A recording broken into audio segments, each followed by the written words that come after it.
Hello, Kimberly. Hello, Max. Hi.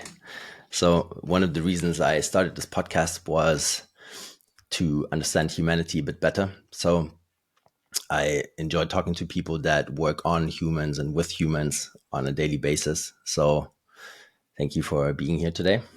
Yeah, thanks for having me. Yes, good. That's great. I don't know because I talked to Mark, I think 2 podcasts ago. If someone wants to check it out, it's going to be up while at that point. While when this is going to be up, of course. And yeah, we talked about a lot of stuff. You worked together with him, right? Mhm. Yes. But nonetheless, I would love to understand your journey a bit. Like, how did you end up in coaching? Yeah.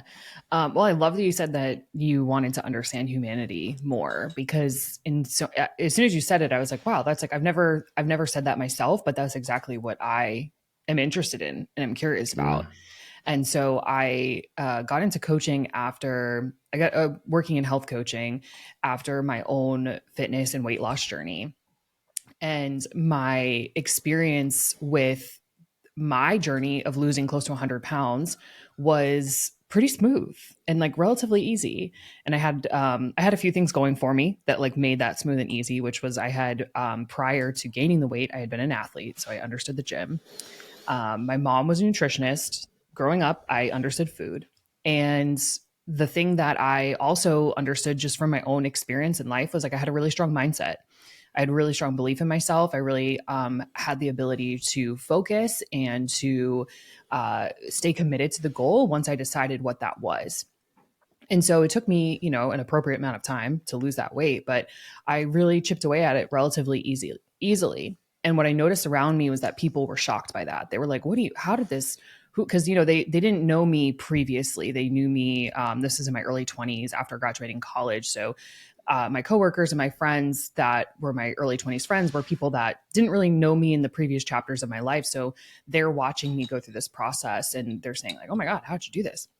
And what became obvious to me was that how little people knew about the body, how little people knew about how to like pick a goal and stick with it, and how little people like really believed in themselves and like how much the story they were telling themselves was their biggest block. And so I had studied philosophy in college and I was working in a corporate job and doing all sorts of just things that weren't 100% in alignment with me. But fitness and food and health became an obsession that I wanted to spend my time all day, every day talking about, researching, listening to people. And what I had observed was mindset was such a significant piece of the puzzle. And so when I got into coaching and started doing that professionally, it was really because I recognized that there was such a misunderstanding about how to do this, how to get healthy, and how to be able to put your effort in to work on yourself. And when I was coaching nutrition and really trying to talk with people about habit and behavior change and how they could because the fitness and the health is simple, like that's simple, it's easy. The part about changing your behaviors, changing your mind, changing how you act and show up every day is the hard part. And so I started going down this path of like really, having these pretty deep conversations with people when I just didn't understand the full scope of what coaching was going to be. I thought it was going to be education and that people would be able to implement that education. I was wrong. So then I started realizing like, hey, there's so much going on here from a psychological perspective. There's so much more going on here from an emotional perspective. And I need better tools to help make those changes so that people can make the physical changes. And I became fascinated with how the mind worked. I became fascinated with, that's why I mentioned I studied philosophy. I was already fascinated by that. Like I wanted to know how people thought and what this whole thing was all about and where what the heck are we doing here? And so I was really working with people on this 3D plane, trying to help them improve their body composition or their sleep or how they felt about themselves. But it was so much deeper than that. And when I met Mark, he was a mentor to me, and he taught me the Enlifted method, which is now what we teach to other coaches. And I was like blown away because this idea of isolating stories and looking at our language and looking at how our emotions are responding as an adult based off of previous experiences as a young child or growing up, how that really was running the show. And so the more I got into doing work on people's stories in coaching and really letting I still work with people in the capacity of like health or wellness, because that's the thing. Again, I'm obsessed with it. I love it. I find it to be the most, like, one of the most interesting things, because I believe we can't have a healthy mind without having a healthy body. And so if we can create that synergy between the two, then that's where we really hit the slam dunk, right? Like, it's like, that's where we're really going to be able to um, find more fulfillment and vitality in our lives and more enjoyment in our lives. And so it really, like, as I got into working on people's stories, it was so fascinating to me how these moments in time, right? And when I say stories, I mean like experiences that people have, deep beliefs that they hold, the way that they see the world, the lens they see the world through. It was fascinating to me because it was like I'm uncovering and unwinding why they do what they do, why they think what they think, why they behave the way they behave. And the common thread through what from learning through the Unlifted method was language, and how language was shaping that and forming that. And that if a specific types of words were running through your head, it was going to create a specific mental imagery and specific feeling in the body and a specific breathing pattern response, like based on, we could trace these patterns across all of the people that I worked with, all of the students that study with Lifted, and realize, oh my God, like, language is the software of the mind. Like, if we are saying things in a certain way, we're almost guaranteed to get a certain outcome. And it, like, tracing back through my years of coaching and my own years of observation for myself, and recognizing, like, oh my God, this is the key. So I became just like completely enthralled with it. And plus, I love to write and I really enjoy words and, contemplation. And so it became this full circle of all the things I was interested in one place, where I could observe how people thought, why they did what they did, help them change those thoughts in a way that is not like me telling them what to think, but rather them crafting how they think about themselves and how they want to think about themselves. And then taking that and having that be the thing that trickles the actions and behaviors differently. And so it's been a really cool journey. And I've been in the coaching space now for 7, almost 8 years. And Hmm. I feel like I'm just getting started. Like, this is like, I finally am now figuring some things out about how this all works. And I'm just getting started because it's something that will entertain me for the rest of my life, something that I can find value in, to help people and support people from here on out. Yeah. It's super interesting because, like, when you start working on yourself and you have some success with that, and like intrinsically, I think it just feels natural that you want to share and like help someone else that has the same problem, right? Like, it happens to me as well. And, I'm not a coach, but, people, if they come ask about stuff, I give them my opinion if they want it. And sometimes, like, it feels like it a little bit, but Yeah. yes, Well, I it's was gonna say, so definitely, many people, it's like, yeah, if you're in any relationships, you're a coach at some point in time, yeah, right? If podcasting is similar to coaching in that, like, you're sharing mm, opinions and perspectives. And yeah, in any relationships, right, with your partner, you're going to be giving them some aspect of like counsel, or like listening to them, or helping reflect something to them. In parenting, you're going to be doing that. In work, you're going to be doing that. In your friendships, you're going to be doing that. So it's like, it's the themes are there for everyone, whether they see it or not. It's going to happen. yeah. Why do you think it is so difficult for people to initiate like the change themselves? Like, usually, something has to happen, like an event, right? And then people start thinking about, okay, what did I do here? Like, can I change something that this doesn't happen again? But like, why is it so hard, do you think? Well, I have two answers. One is like the expected answer, which is people prefer comfort. So the Mm, comfort of what is familiar, and the comfort of what is like consistent, and the comfort of just like where I am right now is preferable to the uncomfortable of change, of newness, of something that's going to be different, right? And so I think that like that's what people most people are like, yeah, that makes a lot of sense. The part that is like the second answer that is people it may take a little more time to really understand, is that it's because they keep thinking the same thoughts. right? Because those thoughts are comfortable. And so if I continue to think the same thoughts every single day and I continue to tell myself the same story every single day, I'm going to get the same outcome.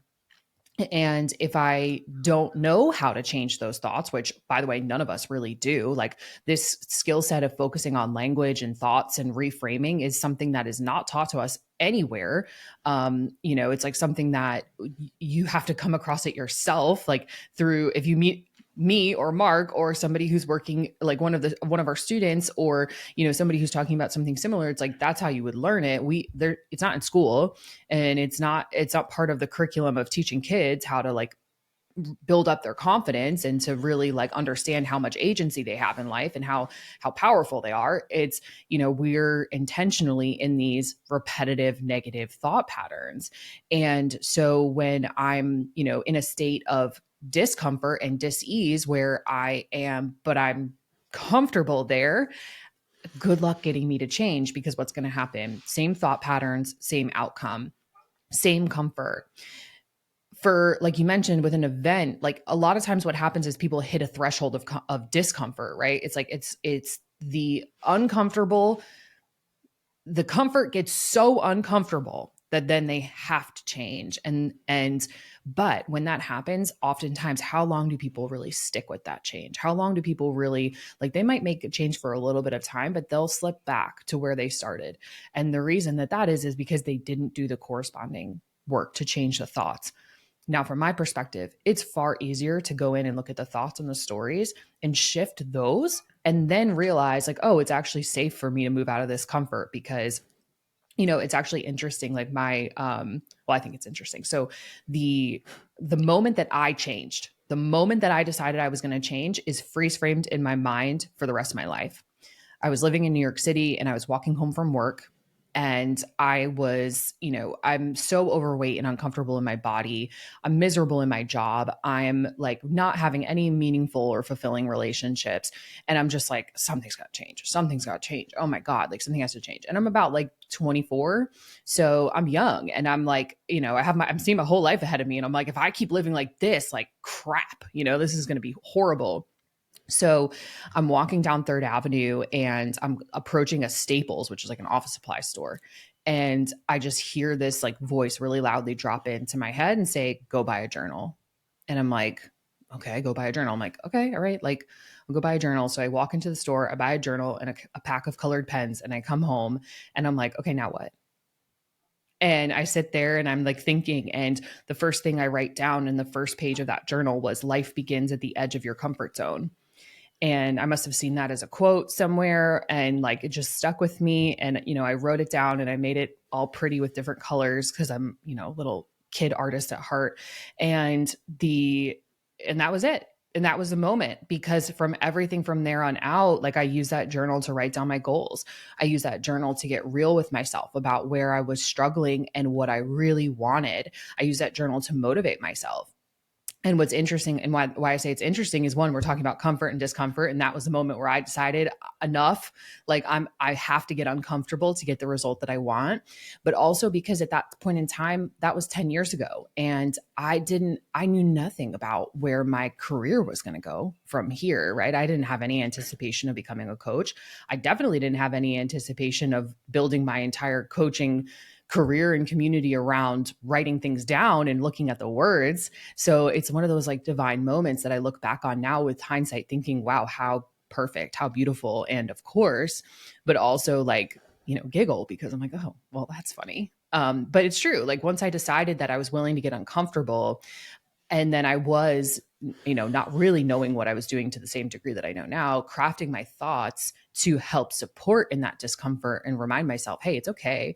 This is going to get you the goal that you want. Yeah, it's going to be tough. Yeah, this is going to be a challenge. And I'm committed to this. I want this change. I want this to be different.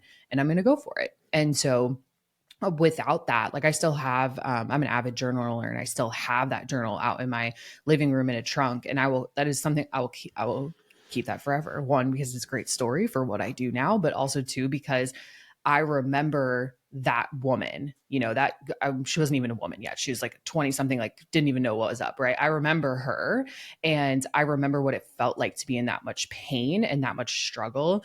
And that's the type of person that I support now. So it keeps me really grounded to understand, like, hey, people are hungry for change. They want that change. They want the improvement, and they just don't know what to do, or they don't know how to get themselves out of that state of the comfortable discomfort. And so if we can, like if I can stay tethered to that version of myself, that, and look back at her and say, if she could do it, like I can help other people do it. And it's just, yeah, it's really, it energizes me. It gets me pumped up. And I love telling that story because Mm. it's like not that long ago to me that I was in a totally different place with a totally different outlook on life, a totally different everything. And Yeah. it's a great reminder of what I've been able to accomplish and do. Nice. Yeah, because you also talk about imposter syndrome Mm-hmm. in some other podcasts. And what are, besides that, some other struggles that you kind of face, with yourself and also with clients? Yeah, totally. So there's like, I'm in so many ways, like now that I think once you peel back the layers of working on yourself, there's always something. Um, and it can be addictive in the sense of that I'm broken and there's always something to fix and I'm still not healed. Or it becomes the lane that I like to look at it in, which is, hey, this is really fun to continually improve myself. And hey, this is awesome that I can set goals and go work towards them, and that's going to improve my quality of life, or that's going to improve my experience in the world. And like, I'm awesome right now. And hey, like, look at all the work I've done. And wow, look at all this other cool stuff that I can learn. Um, so I like to be a student all the time and just keep that curiosity. So the imposter syndrome is an interesting one. Like that was a journey for me. Really, it's how do I want to say this in a like succinct way? So when I left the corporate world, which was the path that was expected of me, the story that I grew up in, which was that you go to college, you get a job, you work hard, you make money, and that's how you will be successful. And especially as a woman, right? Like it was kind of like, I have to work harder at this to get the thing because I'm a woman. And I didn't know that at the time. I would have never said that when I was in that chapter of my life, but now I can see it because I recognize how I was trying to fit into a masculine world, and I was you know, trying to be a man, and women are not small men. And so like I was trying to be a man, and I was trying to do these things that would in theory make me happy and weren't making me happy. And I didn't know why. So when I switched into coaching as for a career, it was such a hard left to what I had done before and what I had gone to school for and um what was expected of me, like from my family story. And then also some of my friends, right? Like people were like, what do you mean you're going to go like be a health coach? That's so wild. And at the same time become an entrepreneur, because it wasn't like I was switching careers to go work for somebody else. It was like, no, I'm switching my profession and I'm going to work for myself. So the imposter syndrome was a huge, huge, huge hurdle for me to overcome in the first like 3-ish years of my coaching career, because I didn't believe I could do it. I did because I did do it, but then there was a part of me that really struggled. Like, am I going to be able to succeed at this long term? Am I going to be able to sustain this? Do I know enough? Am I good enough at this? Do people take me seriously? What happens if I fail? What happens if somebody finds out that I'm really not as good at this as they think? Or what happens if I hurt a client? Or what happens if I make it worse for them? Or, what happens if I can't help them? All these things that would really weigh me down, thinking that and this doesn't have to be unique to coaching, it could be for anything, right? It's like the imposter syndrome is something that is like so um again, it's like this idea of like the thoughts frame it, right? And so so we can experience it in any aspect of our lives. It could be like, am I going to be a good dad? Am I going to be a good partner? Am I going to be able to make enough money? Am I like, and then am I going to as you're like, say you're working in a corporate world and you are like working your way up through promotions? Are they going to find out that I shouldn't be here? Like, am I going to get fired? Like, what happens if I do this wrong? So much of those thoughts are super relatable because we've all thought them at some point in time. And so when I really like, you know, I was so passionate and convicted that that's what I wanted to do, that I just like, went into that imposter syndrome head on. And then later I figured out there was an easier way to work with that, which was, again, to look at the thoughts and to observe the stories. And and to build a community around me of people who are doing the same thing, right? To continue my education and to build these like people who also were doing something similar, to reflect to me like, oh yeah, I am doing a great job, because I see what they're doing and I'm doing the same thing as what they're doing. And I think they're doing a great job. So why wouldn't I think I'm doing a great job?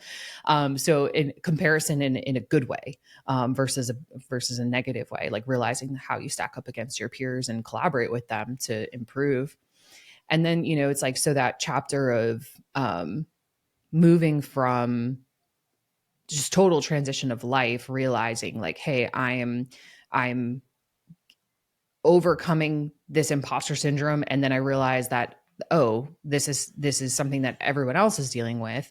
And when I got to the stage of where I am now, in which is that I'm teaching and leading other coaches, I had to take a look back to my own version of the imposter syndrome, like for the first time, and then realize, oh my God, it's showing up again, because now I think I'm not good enough to teach other professionals. And so it just iterates on the conversation. Or when I started my podcast, it was like, oh my God, do people want to listen to me? Or you know, not necessarily do people want to listen to me? Why would anyone ever want to listen to me? Right. So just thinking that it wasn't going to be good, or wasn't going to be relatable, or that people wouldn't continue to listen, or that they wouldn't like what I had to say. And so now it's like seeing something from this lens of understanding when those thoughts show up, and then also understanding how they are they accurate. And we're constantly in this process of building a case against ourselves, right? That we're not good enough, that people don't want to hear it, that why should I put this work out there, versus making a case for ourselves, which would be like, yeah, I have valuable things to say, and I have a lot of experience, and I can teach, and I can lead, and people in the world need this. And I'm excited to talk about it. Right. So it's like, those are two different inner dialogues, but they happen simultaneously. And so if we don't check it, and we don't slow it down enough to see what's going on, then usually the negative ones win. And how do you think we can shut the monkey brain up? That voice that's constantly telling us what to do. Yeah, it's interesting because there's a lot of different ways that people try this and attempt this. And I think it's very, you got to find the one that works for you, right? Because it's your own thoughts and it's your own head. And so the method that's going to work for you is the best one. And I'll share a little bit about what the best one for me is. So I really enjoy writing. I really enjoy getting my thoughts out on paper with an actual pen and actual piece of paper. And so the reason why that works for me is because my thoughts run really fast, right? And this is true for all of us. Like, our thoughts move faster than what we speak, and then what we speak moves faster than what we can write. And so we slow down when we write.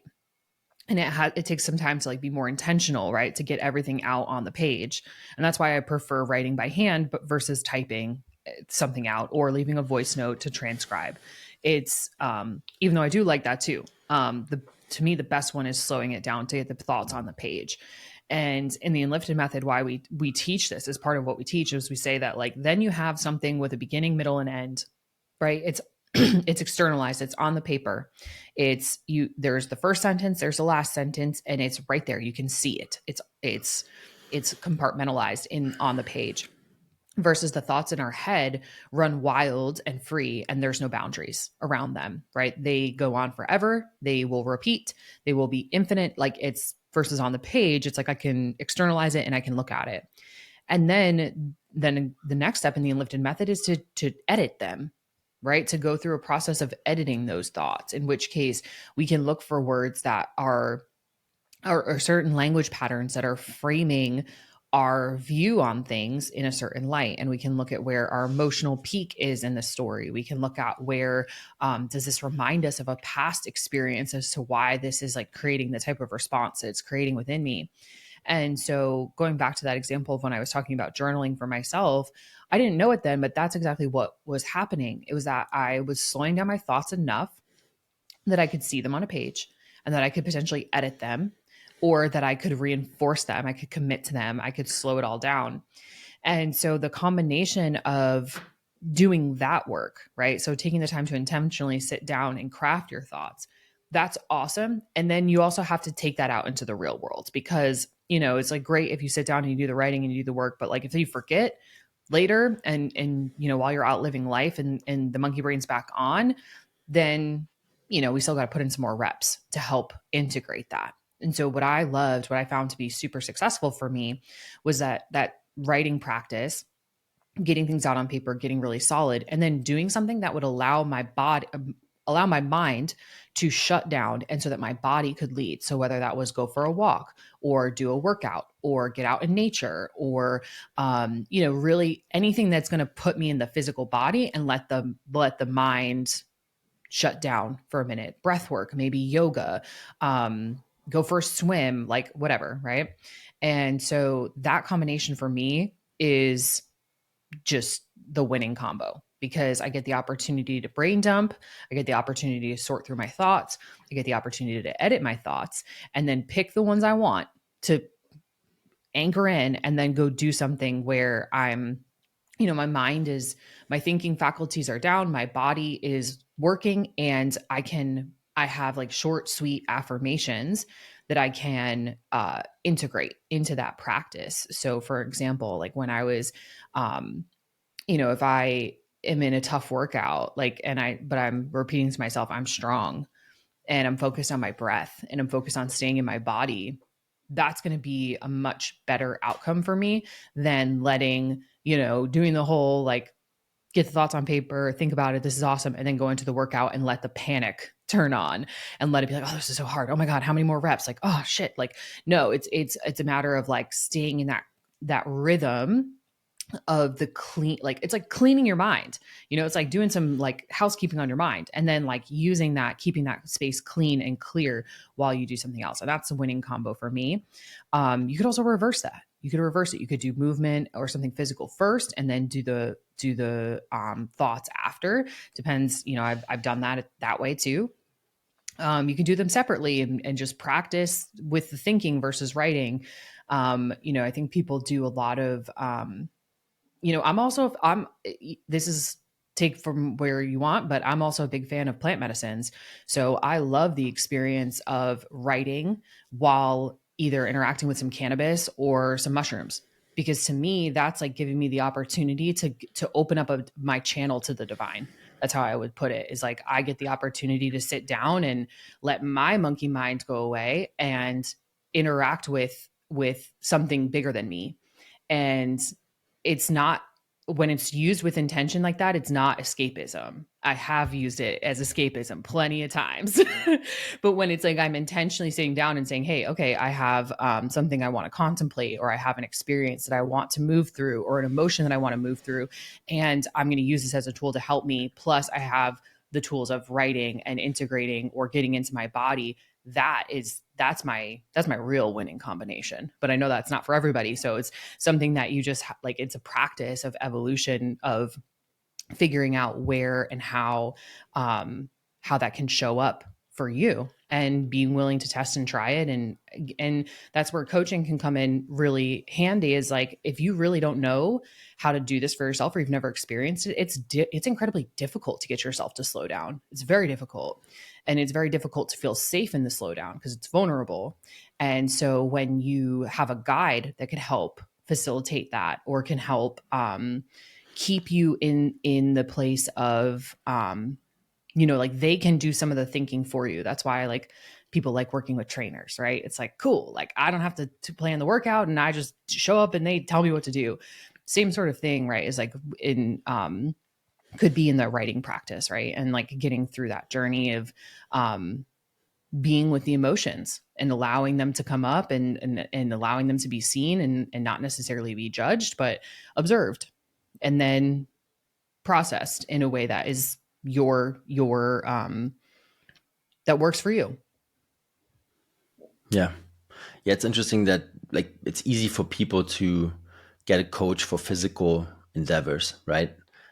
It's just normal. But then when you talk about all the other aspects of life, like this, it's too intimate, right? I always have, and it also differs from country to country. But I've lived on different continents throughout my life, and it's always different. Like in Germany, people are very close. They would never go out and about and tell people that they had an issue with their mindset. And and I lived in South America, and like you talk about that stuff, like it's no problem, right? Or in the US as well, like you give tips to the other person, to the coworker or whatever.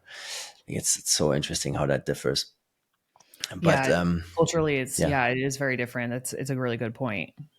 yeah, yeah. Because I mean, everybody's got that monkey mind, and for me, it was definitely getting into the body, right? Like doing something physical, and also meditation helps me Mhm. a lot.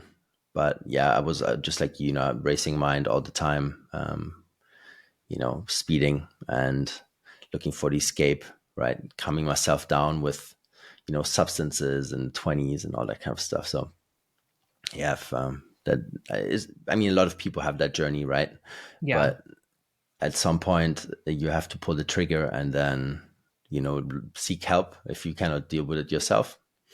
I think that's the way to go. But like, why is it always like so like that point in time when people decide or they actually know they need help? Why does it take them so long to actually pull the trigger? Hmm. That's a good question.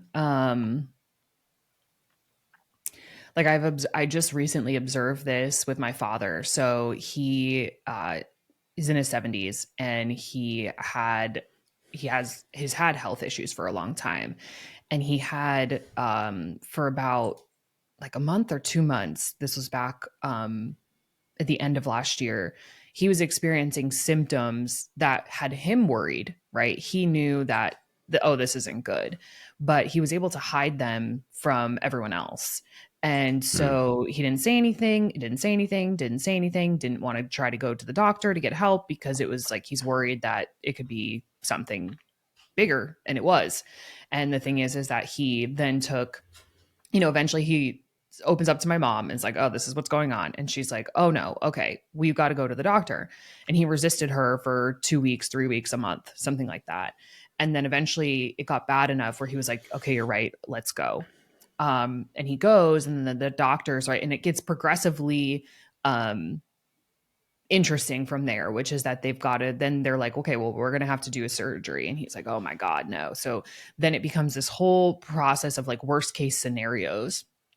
And I was just visiting with him this past weekend, and the he was telling the story to one of his friends while I was there, and he was saying about how he's like, "Man, I wish I had said something or done something sooner. I wish I had, when the first time that I, rather than keeping it in, I would have. I wish I had just said something and gone to the guy, and maybe it wouldn't have gotten this bad." And I thought about that because when I heard him say it, I thought the same question. I thought the same question you just asked me. I was like, what the hell? Why does it take people so long to do something about this? Or why is there so much resistance? And I think it's fear. I think it's fear in one way or another, fear of the unknown, fear of the worst case scenario, fear of what if it doesn't work out? What if this is the end? What if this is something that I'm going to be stuck with forever? And maybe it's other things too, but I really, like, I look at that and I think to myself, like, it is that it's similarly to how I answered before with like why they stay in the discomfort. It's like I think that it's what's known is safe. That's how our mind associates it, even though it may not be. It's just that, well, I know what I'm getting here. It's why we stay in relationships that are not healthy for us, because the thought of, being with somebody who, like, at least I know what I'm getting here, versus like being alone or having to go find somebody new. So I was saying jobs that we don't like. It's safe, it's secure. It's like, oh, okay, well, this pays the bills, and at least I know that that's taken care of. And so I think that we find comfort, and then like the thing that keeps us like from leaving that comfort, even though it may not be comfortable, is just fear of the unknown and fear of what could happen on the other side. And then it's like the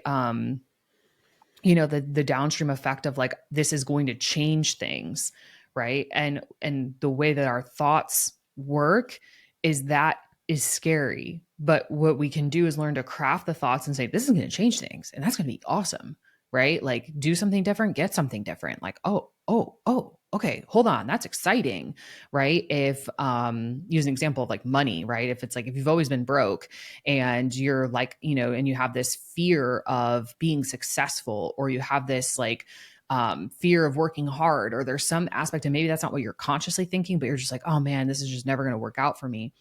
And even though we desire more income, even though we desire more money, even though we want, like, that's what we want, we're blocking ourselves from going to get it because of thoughts and stories about how we're not good enough, or what if it doesn't work out, or what if I try and I fail. Even though if you've always been broke, like you probably can't get worse, right? Or maybe it can get a little bit worse, but like how much worse can it get? And we focus on that versus focusing on the possibility and the opportunity. And we do a language game with our students called What If the Good Shit. And most of the time Mm. people are what ifing the bad stuff. They're thinking, what if what if I ask her out and she says no? What if I apply for the job and I don't get accepted? What if I move and I hate the new place? What if I buy this new car and then I can't afford the payments? What if I get sick and I'm unable to do the thing, right? And I mean, we could go on forever, right? With that, like we know that experience. What if it goes wrong? And we have to train our brain and train our reticular activating system to look for the what if it goes right.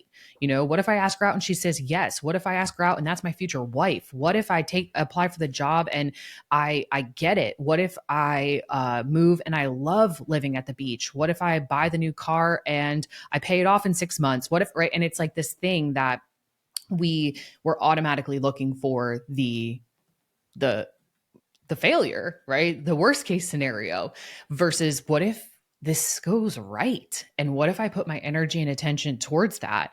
And I think that it's not our faults that we don't think that way. It's not our like, oh man, I'm such an idiot because I've never thought to do that before. It's like, no, this is like literally how the language piece of this, right? How our language frames those thoughts. If I say, use the example of the what if, the bad stuff, which is like you want to ask a girl on a date, right? Like, what if I ask her out and she says no?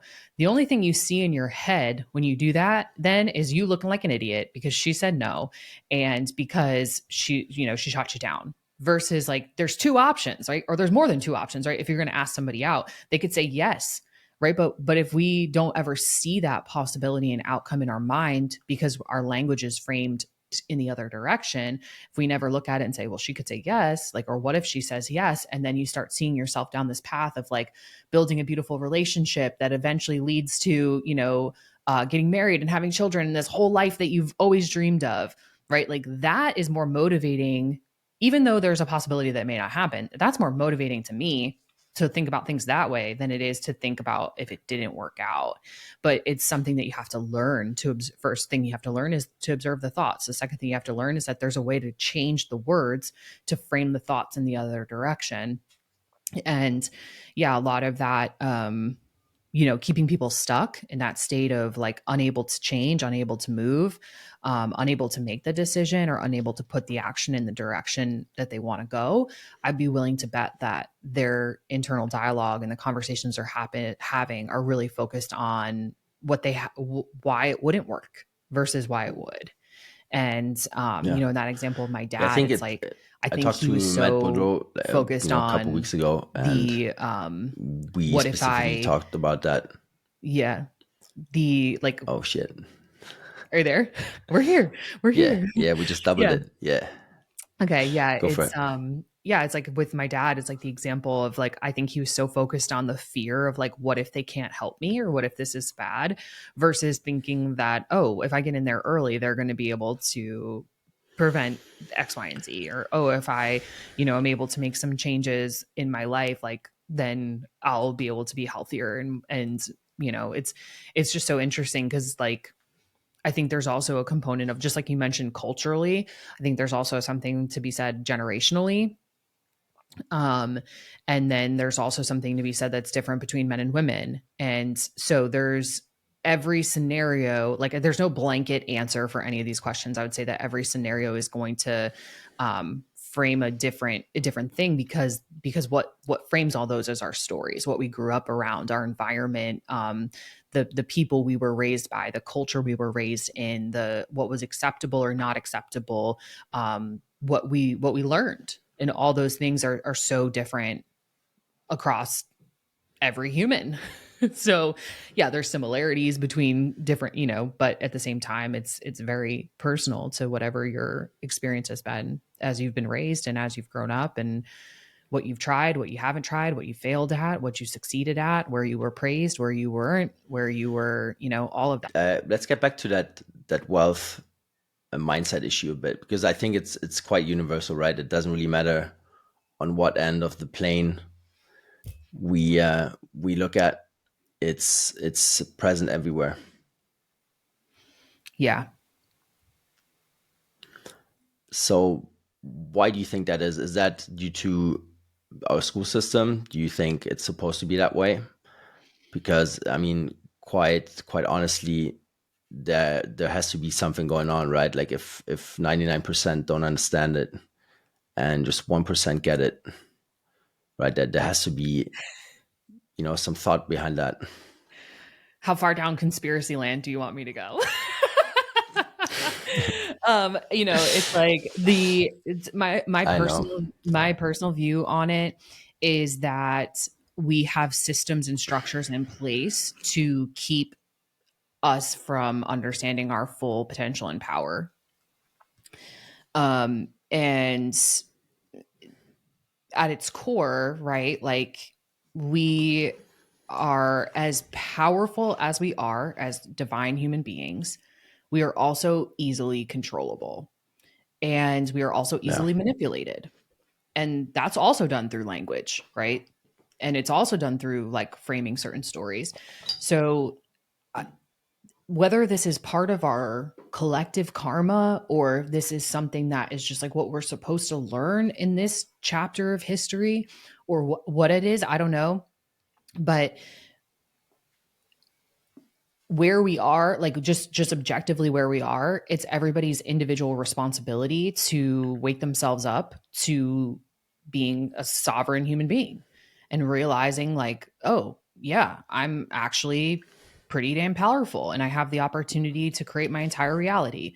And I am solely responsible for how I live and feel and interact. And yes, there's all these things that are potentially working against me, like the school system, or the government, or the communities, or whatever however you want to describe the matrix, right? There might be all these things that are working against me, but it's still my responsibility and my opportunity to create the world that I want to see, and the world that I want to live in. And so the playing that game, and, like, recognizing that you are the main character in your game, is important. And so that's, like, how I see it and look at it, is because, yeah, there's the stuff I wasn't taught. I mean, there's a lot of stuff I wasn't taught in school, right? There's so much. I think, like, our education system is has its own challenge. Everywhere you look across the world, it's a little bit different what that challenge is, and the way that it is being, the way in which collectively children of different cultures are being groomed and shaped and educated or not, is a problem. But, like, I don't think it was always as bad as it is now. I think that it has evolved over time, and it has become more and more difficult to remember how powerful we are as humans, and how capable we are, and how divine we are. And so, part of the conversation of, like, getting people why coming back to why am I so obsessed with health? Because again, like if you are overweight, if you are like in a doom loop of depression and anxiety, if you are dissatisfied with yourself, if you are not eating nourishing foods, if you're not drinking clean water, your hardware, which is your body, is not going to be able to support the software that is the mind, that is the soul, that is the ability to connect, right? Like you don't have like the machine's not working. So if the machine's not working, then we can't open up that conversation to something greater than us. And so if I can support people, and when I look around, specifically in the US, but um, this is starting to trend out towards the world, like people are so fat, sick, and disconnected that we can't even start to have a conversation about God or have a conversation about the divine or have a conversation about what you can create through your own being. We can't even have that conversation because the hardware doesn't work. Right? So it's like first things first, let's get you healthy. And when you go through that process of getting healthy and learning your body and learning the power that you hold and learning that that it's your birthright to feel good and to feel vital and alive and pleasure, and like that like every single day we should be loving the life that we're in and connected with nature. Like if we can, like that's such a we're so far from that right now in society that it's like an active fight every single day to be plugged into the natural world. And so like every step that we can take to get more and more and more back to our bodies and back to our health in our physical vessel, then we can start having the conversations about the mental and emotional world. And then we can really build and layer on top of that, which then people will take it as far as they want to go, right? Like I'm a very like spiritually plugged in person. I'm very much connected to the divine. I wasn't always. Like I've observed how my physical health has impacted that ability to be an open channel or not. And so like even so when I think about what are we doing with kids in schools? Well, we're making them sit, we're feeding them crap, we're not teaching them stuff that is like actually life skills. And then we're sitting here saying, well, how come they all are on pharmaceuticals at 18? And how come they're all like not happy? Or how come they're all like a cog in the machine? We designed them to be. Or we didn't, not all of us did, like just the system did. And so like ways to opt Yeah. out or ways to change that conversation or change that story. Um, I think it starts with adults having their own awakening and experience of connecting, plugging back in and asking the questions we're asking and having the conversations we're having. And then that gives them the opportunity to explore it for themselves and then create whatever construct of world you want to live in, because I don't care. Like mine might be different than yours and might be different than the guy down the street, might be different than this, but like I just want us all to have freedom and vitality. The poisoning that's happening like unknowingly on a daily basis, right? Mm-hmm. I mean, it's so strong and so like well thought through that when you talk about this kind of stuff, people think you're nuts, right? And I mean, I've talked about this stuff like early on, like 15 years ago, 10 years ago, way more than I do now because I learned my lesson in regards to trying to wake up people. And it was just I was giving away my energy instead of cultivating it and keeping it to myself, and like basically working from the other side, right? And yeah, and then the stuff went on like these last couple of years, and then I'm still kind of baffled why people still do not understand what's going on and still do not want to listen to these type of talks or that type of information. But I guess maybe like you said, right? I think some stuff is cannot be handled by one generation, but we can definitely put in some effort. And especially with children, I think it's our duty to prepare and help and build a better world if possible. Yeah. right? Yeah. I think, it's like, it's interesting because I think more people are waking up to this conversation than ever before. I think this conversation is alive and vital and Mm, growing.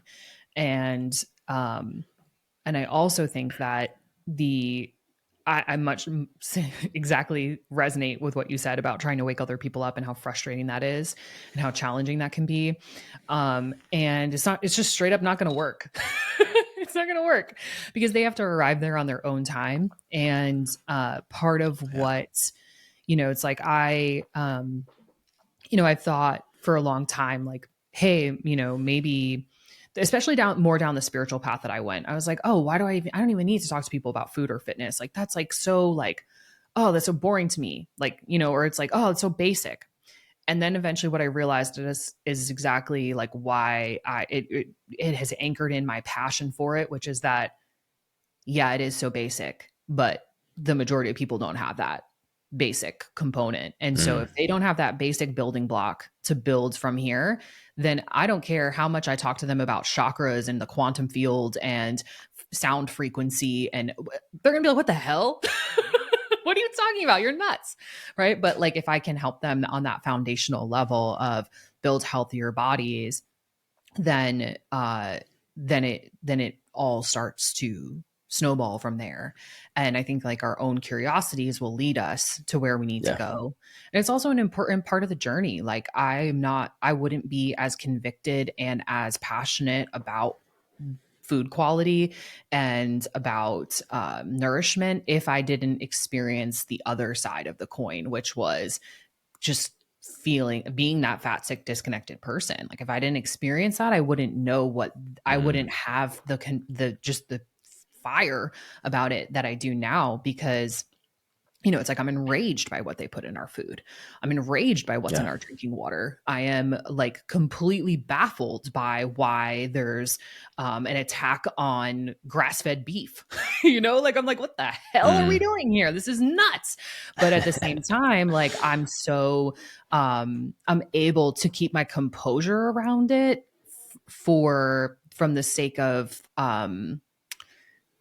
like, how would I say it? Like, it's like, I know I can keep my composure because I know that I'm doing my part, right? I'm not trying to change the entire world. I'm just changing my world, which is that yeah, I do drink spring water and I do buy all local organic produce where I can get it from local farms. I do buy beef from a local farmer. I do feed people around me and teach them how nourishing food can be. I do like seek out people who have similar values to me to build community. I do speak out openly about it. I don't try to hide what my thoughts are or prevent, I don't try to avoid offending people by speaking truth, right? Like, it's like, so to me, that's like, that does change my world and shifts my world. And then other people will follow from that. And I can be a permission slip, I can be a permission slip and I can be a guide.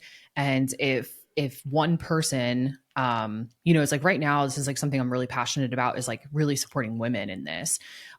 Because when I figured out how much toxic shit was in our beauty products and like our self-care, like all these things, I was like, oh my God. Like, so I went down this like rampage of like, trying to educate all my female friends of how to, and my mom and my sister and my sister-in-law and like all these women around me, of trying to detox their makeup bag and detox their showers and their cleaning products and laundry detergents and all these things. And I realized that at first I was being so forceful in it that nobody would listen to me. And then I said, all right, you know what? I'm not mm, trying to tell anybody. I'm just going to share with them what I do. And then in the last like 6 months to a year, I've had women flocking to me saying, hey, can you help me about this? Oh, can you tell me, where do you buy those hemp leggings? And mm, what tallow do you use for your skincare? And, and I realized, I was like, I don't have to tell anybody anything. I just have to live with the leadership and conviction that I have for myself. And they'll start asking questions. And when they ask questions, then I can yeah, teach from a place that they're open to receiving versus just trying to tell them, what you're doing is wrong. And so that's been like a really interesting path for me, because yeah, it's like, I'm the type that as soon as I learn something, I try to teach it, and I'm trying to slow my roll on that a little bit because I'm realizing in that early stage of teaching, it comes off a little preaching versus teaching. And so like I'm learning that for myself, that if I can take the time to just live in it and do it, and to be excited about it for me, and then be that example, then people will start asking me questions versus trying to just sell everybody into what I believe. Mm-hmm. Yeah. I mean, that's true leadership, right? Just living by example, and then, whoever wants to follow, they're free to do so, Yeah. right? Like anything that's forced is not going to last, at least, right? And it's not a healthy relationship either way, right? Right. And just to get back to what you said before, I mean, how do you expect to, have a clear thought when you wake up with a foggy brain, right? Like Mhm. it's impossible, right? Like it's impossible to see the light at the end of the tunnel if you already completely like close up, right? Like Mhm. when the day starts, you're not gonna be able to think about anything new, right? You're not gonna have Yeah. any epiphanies. You're not gonna have, like, talk to your friend about the topic that you haven't thought about before, right? You're gonna switch on the music. You're gonna listen to some rap music, with a certain frequency that's gonna, Mhm. help you a lot, right? So it's yeah, it's just crazy, right? Like to me, I kind of understood, like, adults are, the way it is, just like you said, either they follow and they want to learn, or they're not going to do so, right? And but I think the job that, I have as a parent, for example, is to, take care of the next generation, right? Like do my best there, right? Mhm. To give a good basis of understanding what the world looks like actually, right? And keep them away from the screens as long as possible, and from that beautiful music and the charts. And so yeah, that's the only thing I actually see any possibility in changing anything. It's the next generation.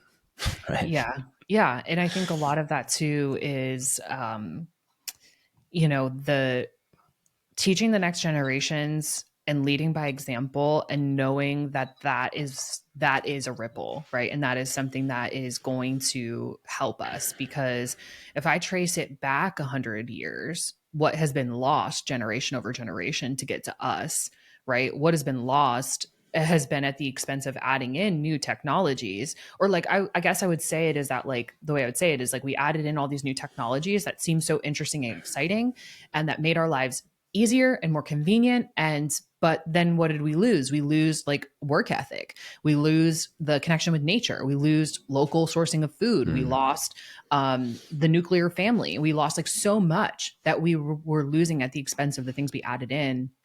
And we're now seeing the cost that has like that we paid, because I love the internet. I love the internet. It has brought me every like awesome thing in my life has some way, shape, or form come to me through the internet, which is that my friends, which is my knowledge and information about how I learned all this stuff that I teach, right? It has brought me income. My income all comes through the internet.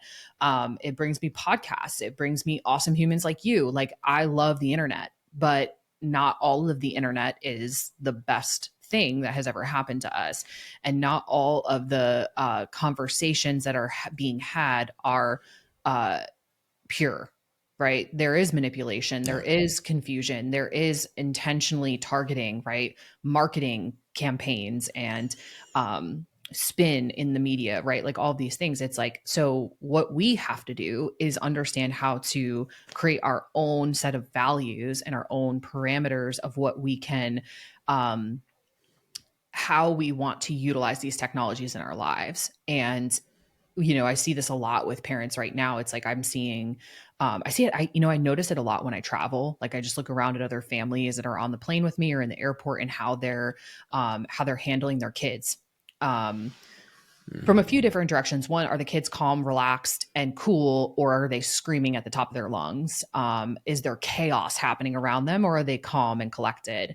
Are the kids like independent thinkers and like kind of like you can tell that they're like with it and that they're actively engaged in the environment, or are they just stuck to their iPad, right? And so I observe that a lot and see what's happening. And the I wish I saw more kids that were not on screens and that were calm and that their parents were calm and that there was productive conversations and that there was play or engagement or like just more of the what I want to see for my children, and the conversations around like I just think we're living in this weird split reality where there's the people who get it and there's the people who don't. And that I'm hoping that it's going to move more and more and more to people who get it. And I'm concerned that it's going to be at the expense of a lot of things and a lot of people and a lot of health, because of how deeply ingrained they are in that way of thinking and being, and how comfortable it is for them to stay there, and how dependent many people are on those systems because they're unwilling to look at themselves. So it's, or they're maybe not even unwilling, they just don't even know that they can, or they haven't had the experience that they could, or like had the support that they could. And so it's fascinating, but like I think about it forward and back, because if I look forward at the way parents are raising now, but also I look back at the things that my generation didn't learn and the things my parents' generation didn't learn, and the things that, like, it's not all that long ago that most of us were farmers, like that's not that far away. So, and it's not all that long ago that most of us like lived in a multi-generational family. And so this happened quick. In the blip of human history, it happened Yeah. quick, but it didn't happen overnight. And same thing with obesity, same thing with chronic illness, same thing with pharmaceuticals, all the things, they happened relatively quick, like pretty fast implementation over the span of human history. But to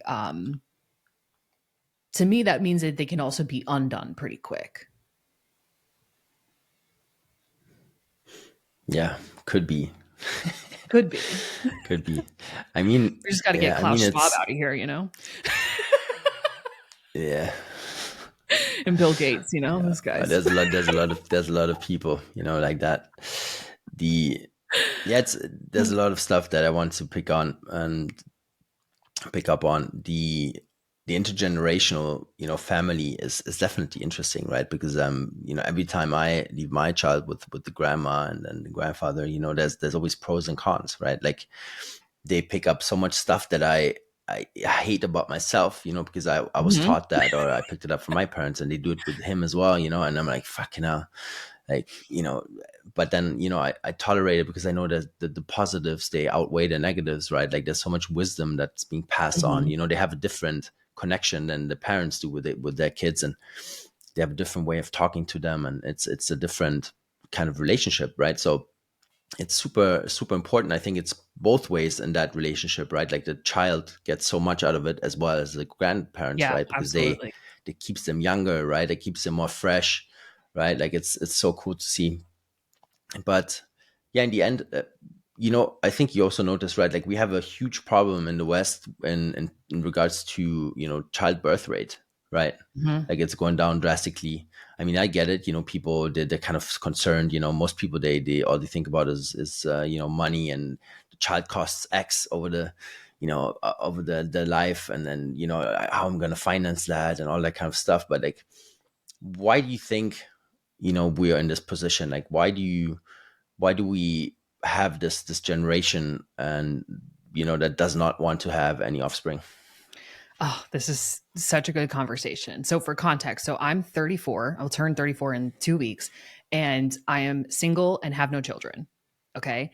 That is partly by choice and also definitely not, right? And how did I end up in this position? I'll speak purely from my own experience, and then I'll extrapolate that out to where I find most of my other single female friends that have found themselves in a similar position. Um, I'm going to just list off the reasons that I think, and then I'll expand on them. One, birth control, Okay. which is Yeah. horrible and horrific, and has just completely screwed with our ability to actually reproduce, right? It has tanked our reproductive health for both men and women. All of the beauty products that I mentioned, right? All those hormone disruptors, endocrine disruptors, that for sure also tanked our reproductive health for both men and women. Culturally, uh, the waves of feminism that have made women think that they can sleep around like men and that it's not going to have a negative impact on them. It is. We're not designed to do that, and it's not sacred to do that, and it is harmful to do that from my perspective. Um, just lack of instability in financials, right? You mentioned that one, which is that this generation, the millennials and such, um, we've our priorities around money and our and education and like trying to create achievement have really created some big problems. Um, which one of them is like like too many women in their masculine energy, which was that was my story. So like there's probably more, but those are like the ones that I'm like most, you know, front of mind. And so my story really was that I spent my early 20s from 22 to 29, no, 30, 22 to 30, living in New York City, working really hard for the first of those 6 years, trying to climb a corporate ladder, trying to build wealth and prestige, like as if that was something that was, you know, that was what I was supposed to do. It wasn't sold to me. Like there was no like story, and that was in this conversation that was like, hey, maybe you could like, you know, do things that really you enjoy as a woman, and that being a woman is actually a really strong, powerful position to hold versus trying to be this provider and earner and like building this image of success as prescribed, you know, by money. And so I really didn't put much energy or attention into dating. I just put all this energy and attention into like, how can I be the best at what I'm doing, and how can I make myself stable and secure, so that I don't have to rely on a man, right? This whole girl boss movement. So then I switch careers and I go into health coaching, and I effectively start over because now I'm trying to do the same thing, but I'm doing it for myself, building my own business and thinking that I have to do it all on my own. By the time I like wake up to this idea of like, hey, Kim, you're like approaching 30, and the relationships that you've had have been definitely not moving in the direction of a relationship or marriage, and they've had their own like dysfunction and things, and like, and then I went through the phase where I was sleeping around and doing the stuff that like I thought was going to make me feel sexy and attractive and like alluring, and realizing I'm feeling really empty and unfulfilled. And then I end up then COVID happens. And when that happened is when I was really like, I looked around and I said to myself, holy crap, like this experience of what's going on here, like I'm realizing how much like how much women around me are in a similar position. We're mostly approaching the age of where we would ideally have had children by now, and we don't. And we're not even anywhere close to it financially or with the partner, or even just like building the desire for it, even though like our bodies are building the desire for it. Or maybe they're not, if you're taking birth control and you don't even recognize that you have the desire to reproduce, and the pull from like, you know, the heart center of like, I want to be a mom, I want to nurture, I want to care, I want to provide, like I want to parent. And so then you end up looking around and being like, oh damn, okay, all right, so now I want to look for a mate. And then you get like, in my experience with that is like where you know, I have, as you guys may have guessed, I have a strong opinion about what I want in a partner, and what I expect in a male partner and counterpart. And I, you know, I moved out of New York because of it didn't align with my values anymore. And then the vaccinations all rolled out. And then that became a thing where I was like, oh my God, this doesn't align with my values. And I started looking around thinking to myself, like, I am only willing to go down the path of parenting and having a family if it matches 100% the values that which I want to raise children in. Mm, And so I've yeah. had a really interesting time, like coming to the point of like both recognizing within my own story, where like, you know, and again, I said, it's like, I see myself as the full ownership of it, but I'm also like looking back at the timeline of where um I was sold into lies about what it is to be a woman, and I was sold Yes. into lies about what it is to uh what is important and what value, like what things would be important to me now. And so now it's like, in dating and like looking for a partner, I have a very like I would love to be a mother. I would be great at it. Like I have the most like nurturing personality. I love to cook. I love to like play with kids. I love all of that. I would love to be a mother. And I hope and I do strongly desire that, and I want that to pan out. So it's like that's where I put my energy and attention, that's going to happen. And if it doesn't, I'm okay with that too, because I recognize that there's something greater than just my own decision making at play here. And so when I look around and I see um it's like fortunately, the community that I've cultivated, I am around a lot of very masculine men, and very men that like respect Mm. women and honor us, and recognize the differences between the two. And I don't see that out in the greater world. I see a lot of and I have a strong feeling and observation that women are partly at play for that. And we have responsibility in that this over masculinization of the feminine has created is, it's not men's fault. It's not women's fault either, but it's definitely a dance that has been played on both sides. So Sure. it's Yeah, I it's mean, it was it's a smart wild. move. Yeah. Yeah. Yeah, it was a smart move to basically, kill the family structure and have a second taxpayer, right? Yeah. So, Yeah. And then, and it's like, yeah, I and mean, here's the thing, it's it's a like, nice rabbit hole. yeah. And what's interesting is like, it's so, I now look around at my female friends that are in a similar situation to myself. And like, I think to and I've like seen the financial stats. It's like, there's nothing more expensive to be than a single 20 or 30 something woman. And I'm like, huh, that makes sense. Like, yep. And, Yeah. it's like, okay. So one thing I didn't say is like, how did I unlearn all of this? As a woman, how did I unlearn all this and stop vilifying men and emasculating men and trying to act like I don't need them, or that that I'm better than them, or that like any of that, right? That's because that was a significant process of unlearning, because now I look at men and I'm so Mm. grateful for them and I respect them so much, and I see how much value they bring to my life, and how much like I love men. I love them. Like they're phenomenal. And as much as I love women, like we're both phenomenal. It's amazing. But I also really I had to work at that, and I had to learn that, and I had to learn it from other women, and I had to learn it from men too. Like I had to learn to let my guard down and to be able to be in my feminine, to be able to be around safe men. I could be vulnerable. I could allow them to support me. I could allow them to do things with me and for me.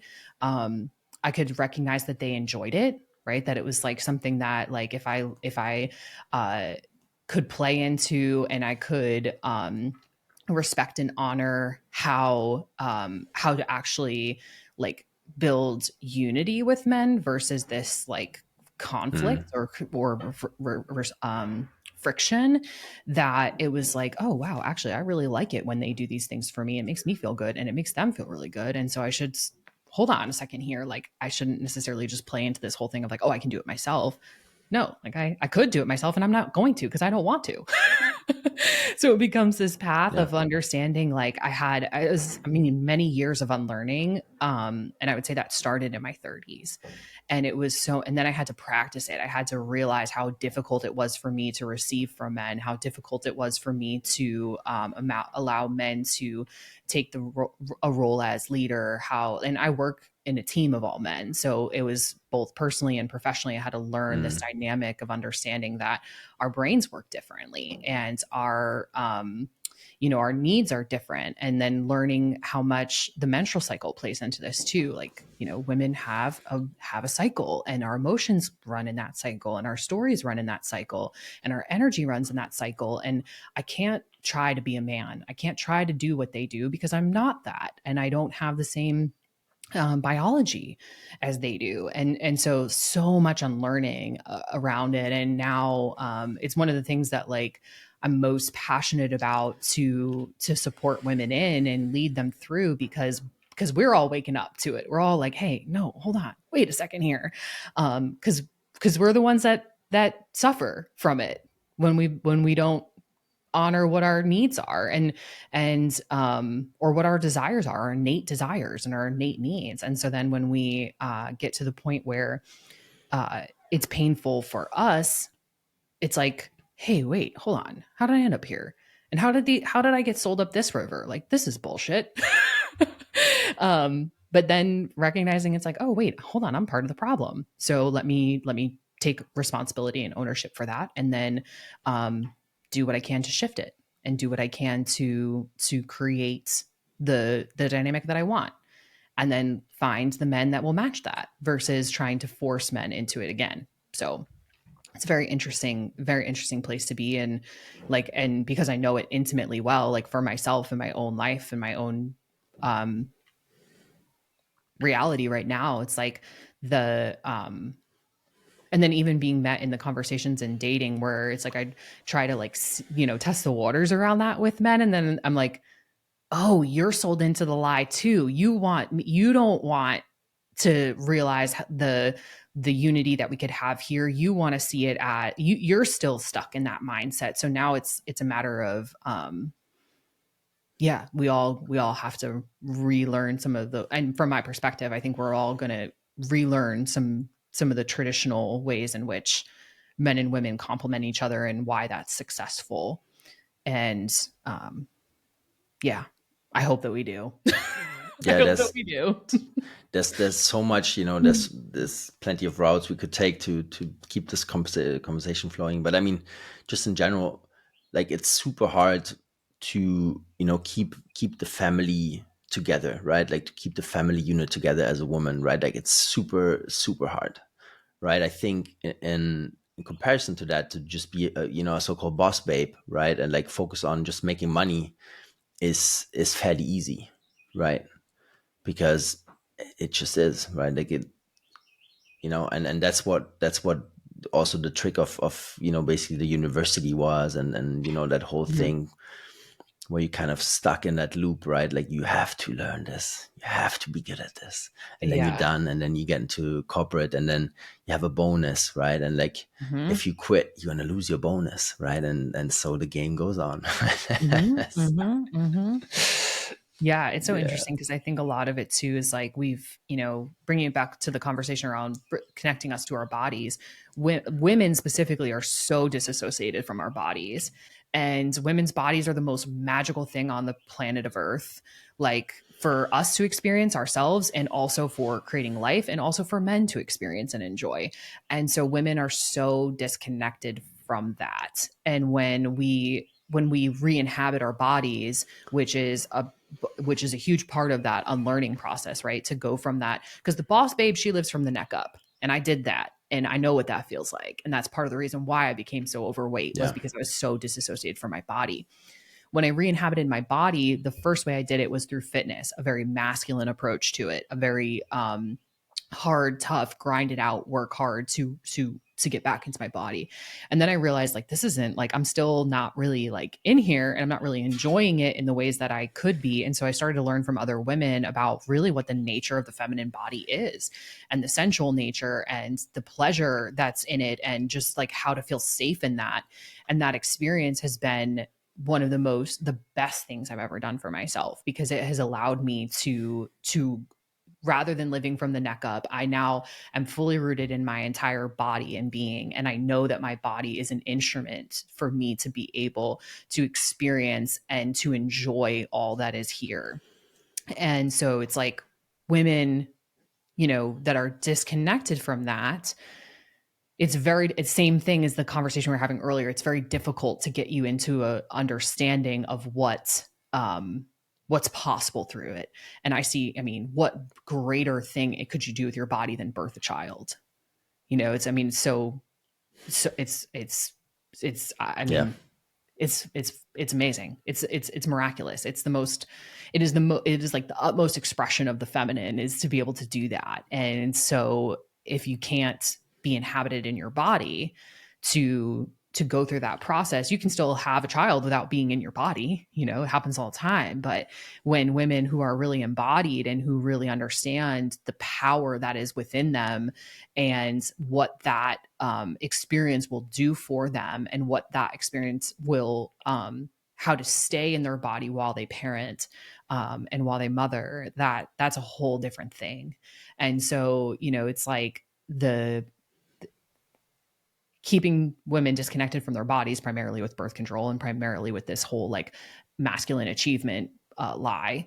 It, of course, they're not out here like living like the embodied queens that they are. Like it's, you know, it becomes something so entirely different.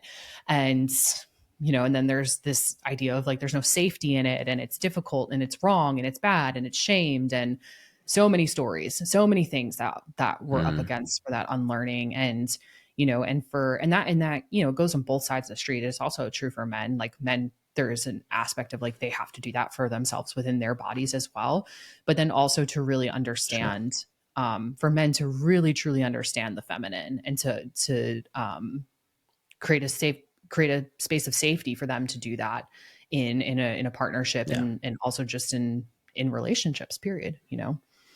And you know, there's probably many women who would hear me talk about this and be like, think about like men being predatory or men being you know, like Mm. unsafe. And I'm like, that's not men are not like designed like that. That's learned behavior from, or it's like a result of same thing for them to not be safe in their sensual embodied self, right? Like it's the same thing, just a different side of the coin. And because men are men, they have the aggression and they have the their desire is so strong, right? That's how that gets played out. But it's not their that part that is not, those behaviors are bad, but their desire and their like manness to like want to seek that is not inherently bad, right? It's like what's like what every woman Yeah. actually desires and won't say it. Yeah. You know, It's it's more like like it's crazy. it's more like a boyness, right? Yeah.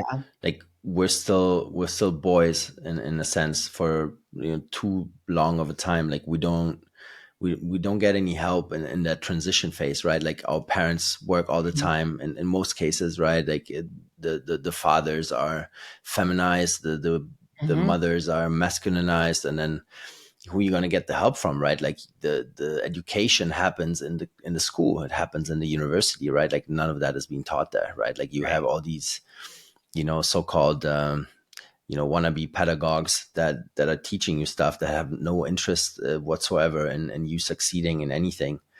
It's just it's not going to work, right? And that is definitely a problem, because then in the end you have weak men, Yeah. or weak boys that are clashing with a broken and masculine feminine. How the hell are you gonna have like a family unit that works out of that? Like it's Yeah. impossible. Yeah. It's just clashing on all ends, right? And that's why there's so many, you know, yeah, like mothers that are basically raising the kids on their own, or also fathers, right? Like I know so Mhm. many. Yeah. It's because the kids happen, and they just don't find the energy and the time to actually focus on themselves and fix themselves up, and then you need the other person to also do the same, so Right. it actually works, because if only one of the two works on themselves, it's not going to work. Yeah. Yeah. And I do But really yeah, like, that's it's like I have hope for it all because I want to, and because I want to see, and also because again, like I think that this conversation is growing. I think that I was actually yeah. talking about this with Mark yesterday, like just, you know, he and I talk about this kind of thing all the time just because it's our personal interest. And he was like, do you think it's too Mm. late? Like, do you think like, even though these women are waking up and this feminism is wearing off, do you think it's too late? And I said, I was like, it's never too late. I was like, men will always be motivated by sex. And if women are like, they will, it's like innate, it's an inherent. And if women are waking up and or women are holding a standard and leading men forward, men will rise into that. And they will go from weak boy to strong man. They will do it because it will happen. So like, I think about this from a perspective of like, again, it's like I can't change the entire system and I can't change everybody's mind, but what can I do? Like, what's my role in this? And I see it as first leading myself so that I am clear on my values and conviction and clear on what I want to experience in my day to day life. I, I've experienced the hyper masculine as a woman and I don't like it. I thought I liked it. I thought that's where I was supposed to believe. I don't like it. I prefer to be a feminine woman. I prefer the more traditional gender Yeah. roles. So now that I know that and I really am anchored in that, I'm like, cool. This is where it's at. This is it. Like they had it figured out. It's like Yeah. this is the right way. And then my next step is like, how can I help? How can I just embody that all the time so that I'm attracting more of that around me? And then how can I lead women who have similar stories to mine to help them get to this same result? And if I can do that with women who I understand and I think like and do, then men will respond to that. And that's how I see my role in it. It's like I'm not going to go try to tell men to be tougher and to also at the same time like go deeper into their hearts. And I'm not going to try. I'm not playing over there. Like I'm just going to work with the laws of polarity, that if I work on the feminine and if I work on myself, that will attract the type of man who is desiring that same thing. And that will, both in a romantic partnership but also in my community. And so I already see that my community around me is matching that. And so I'm like, all right, it's only a matter of time before this dude shows up, because it'll be magnetic versus it being polarizing. And so I think that if more of us like work on that path first for ourselves, then it becomes a little bit, I think your chances are better at being able to keep a family together because you've both already done the work on yourself. And Yeah. yeah, and I think that will pan out, it will work out. And I think that there's more and more people joining this conversation, and that there's more and more people who see this, and that it will, I'm a big believer that biology Yeah. will prevail. Yeah, I think so.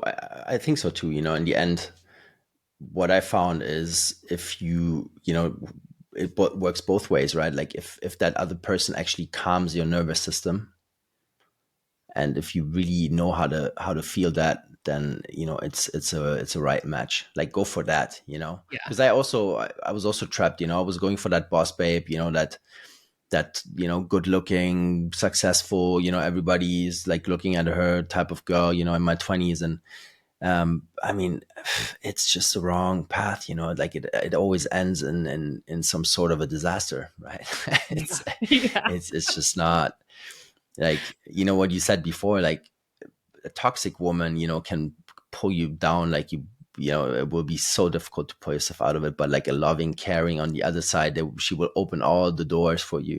Like Mhm. it doesn't matter what problem you have. Like she will support you and like pull you and help you like overcome that and actually work on yourself. And that's a beautiful thing about it, right? But just like you, I think there's some possibility to turn this around, and I think these conversations should help, hopefully help, Yeah. if people get to, I don't know how many, like an hour and a half, if they actually listen to the end. But yeah, I You're think still it's here. it's uh, Thanks. it's great work that you do. Thank you. Yeah. Yeah, And it's really, it's but rewarding to me to talk about it and to share it and yeah. to connect with other Yeah. people who like, I'm not trying to find everybody who agrees with me by any means, but it is really nice when I find people who see things similarly to how I see it. And Yeah. and like that, again, it's like hold the torch for somebody, because I used to hear women talk about these things and be triggered by it, and I would be like, oh yeah, Hmm. right, okay. But those, I followed those triggers and leaned into them, and then I realized what type of lesson was in it for me. And so like I Yeah. always yeah, and I just also really, yeah, I'm a very like inclusive of all women as well. So like, I'm never going to shame another woman or put her down. Like she's already got enough of that. Like it's not coming from me. So it's like, if I can be an open place and safe place for her to like explore that or see something differently without, I'm not going to try to impress my thoughts onto them. I'm just going to say, this is what works for me. And if you want to learn how I did it, like here, I'd be happy to help. And so, it's really like the whole process just becomes more and more and more, yeah, we got to just focus on ourselves primarily and then create the ripple from that within our environments. And It's all we can do. yeah, and it will be so much That's more all we can enjoyable do. that way too, because then you'll really like yourself. Yeah. Yeah. It's stick to yourself, in that sense, work on yourself and just get rid of all the distractions that worked for me, right? Like just layer by layer, Mm-hmm. keep going, all the toxic stuff, right? Like start with the tap water, just like you said, like, you know, get the info on these type of things, try to eat like organic food, even though, a lot of organic labels are shit as well, but like buy locally, get good meat, good eggs, right? Like know what you put in your body and then what you put on your body as well. Mm-hmm. And then, also the recreational stuff, like all these drugs that are out there Mm-hmm. that are legal or illegal. It's like all that stuff is just gonna deter you from your path. But yeah, I mean, everybody has a different path, and they're all good, and they're all supposed to be that way. And sometimes they're difficult, and it's also great to come out on the other side. But yeah, I think, where can people find you if they want to work with you or have more info? Yeah. The best place to get in touch with me is on Instagram, Kimberly.Kesting. Yes. And from there, I love to talk to people on social media. I love to interact with you there. So like if you have questions or you want to chat or something that resonated with you from the show that you want to share, please do. I'm a real human on the other side of that account. And if you're interested in the type of coaching that we do and the training that we do for Enlifted, you can check us out at Enlifted Coaches, and the podcast that I host is called Get In Lifted.